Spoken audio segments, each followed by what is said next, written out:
All right, here I am. As New York City burned, here's what Governor Andy Cuomo said Tuesday on Twitter. There are those who want to intentionally blur the lines between peaceful, legitimate protesters and looters. The president is among them. They want you to watch the videos of the looting, not the video of Mr. Floyd being murdered. Don't fall for it. So, a governor whose citizens and taxpayers are under attack claims the biggest problem is witnessing the attack. The mayhem, the looting, the attacks on cops, because that blurs the lines between peaceful protests and looters. I suppose he would prefer you watch this over and over again. This was the actual swab that was being used to fit up that double-barrel shotgun that you have mounted on the front of your pretty face. I will never get tired of that. So who is blurring the lines between protesters and looters? It's not me.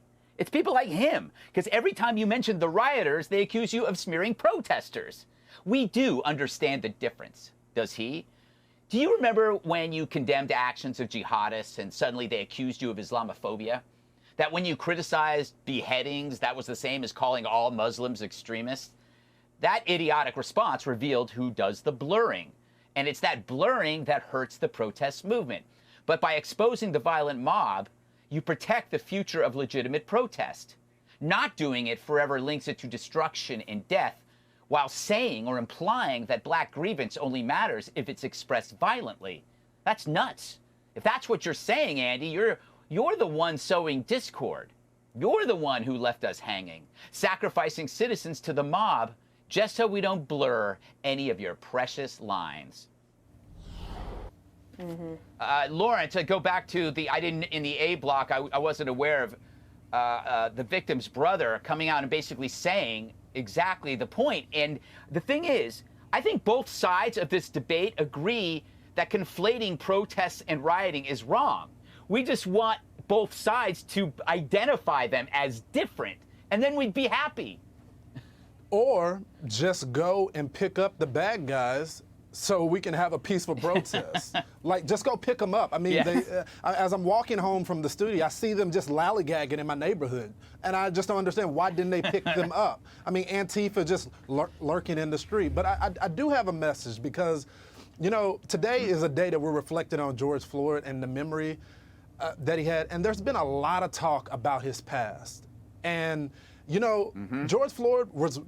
He had a past, but guess what? In America, and as a believer, this is a place for redemption. And he turned his life around, and he worked hard, and he decided that he was gonna do community groups with people and Bible studies. That's what we wanna remember. And so I said that all to say this to the protesters and the looters. The protesters are doing it the right way, but the looters, you gotta ultimately pick a side. George Floyd picked a side, and he decided to turn his life around. You can do the same. Like, there's no reason to destroy your entire community. There's no reason to do it. That doesn't bring him honor. The family has said it does not bring him honor. You look at his past videos. He doesn't like that. So at this point, you're doing it for yourself. Yeah. You know, Juan, one thing that I noticed that I find funny is that the black members of the protest movement are sickened by the rioters and the agitators, but it's the white liberals in the activist groups who are careful to virtue signal and not actually say anything about the rioting and looting. It's the blacks in the protest movement who understand the danger of the rioting more than anybody else, like Mr. Floyd's brother. Well, you know, look, I don't think it's I think you often talk about the prison of two ideas. So let's get out of the two ideas. Yeah. Because to me, it's not a zero-sum game, right? To me, you can condemn the looting as criminal activity, but you can also condemn what happened in terms of that awful, torturous murder of George Floyd. So looting and rioting, you say it's just black people. Let me just say the facts. I say this as someone who studied the civil rights movement of the 1960s, which provided such tremendous social change for our country, that it was a nonviolent social protest movement. A lot of times the violence came from the government or from white supremacists. It didn't come from the protesters. and they achieved real solid change. And so I would say to all of the country at this moment that building coalitions for change, persuading people of the goodness of your cause is about peaceful protest. That's why I'm so pleased to see that we have had so much more peaceful protests in the last few days. One last thing, Greg. I just wanted to disagree with you on what you had said about this society. I wanted to just quote something I read today from Condi Rice, a strong Republican, someone we all know, who said, "This society is not colorblind and probably never will be, and until we're honest that race is an anchor around our country's neck, that shadow will never be lifted." Mm-hmm. Well, thank you for that, Juan, and you're dead wrong about what I said. I didn't say it was just black people. You took what I said incorrectly, and that was really bad. I said it's black people who were upset at the rioting. I didn't say it was just black people rioting, and I wish you wouldn't have said that. That upsets me. I didn't say that. You said it's That's not not what I like said. it's not just black. I did not. All right. Well, I heard it. So Dana. No, I said it's not just black people who are upset at the rioting, Greg. No, I didn't hear it that way. Well, if you said it that way, I apologize. But this is a show in which people can get things right most of the time. And sometimes I get things wrong, which is rare, Juan. It is rare that I get things Very wrong. rare. Yeah. Very rare. Very rare. Very rare. Dana, Very rare. what, Dana, so Juan brings up the Condi Rice quote, which I find interesting because no one is denying that racists exist. Right. I am denying that it's a racist society. That can exist simultaneously. Yeah, and I think one of the things that Condi Rice also has said in the past that always stuck with me is that America was born with a birth defect. And we've been dealing with that birth defect for a long time. And obviously there was a nation that our nation fought a war over it.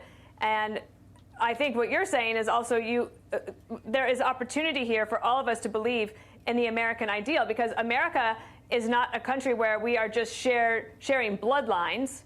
We came together because of ideas, and that's what holds us together, right? That's the fabric, that's the glue. So you can't let anybody try to take that away from us as a nation. So when foreign nations, like Bill Barr said today, that foreign nations have been trying to use this to create more tension within our country, ignore them.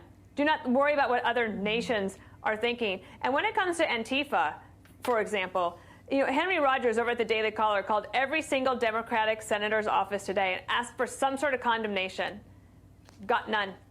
There's none. So maybe they aren't blurring lines. They maybe have drawn a very clear line. Yeah. Katie, what are your thoughts? Yeah. Well, Greg, I want to get back to your point about the blurring the lines between the protesters and the rioters, and a lot of it has to do with these Democrats who are in charge not wanting to take responsibility for what has gone on, whether it's Bill de Blasio, Governor Cuomo, the mayor of D.C.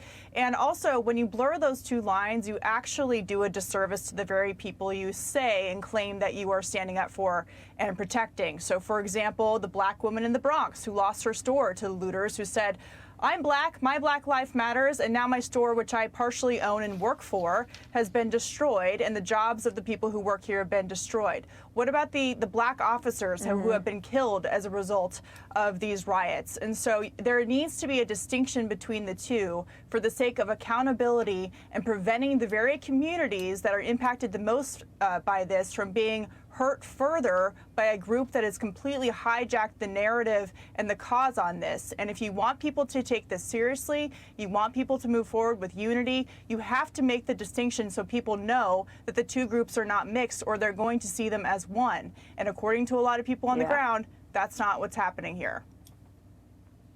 All right. Before we come back, I'm going to look at the tape of me and Juan, and if he's wrong, I'm TPing his house. And I'm very good at TPing houses, Juan. Trust me, I have a lot of toilet paper. You cannot waste TP. All right. Do not waste TP. Yes. TP is a shortage. Yeah, it's a shortage. I know, but I've been Luckily, he saving won't have enough to do that. for his house. Yes.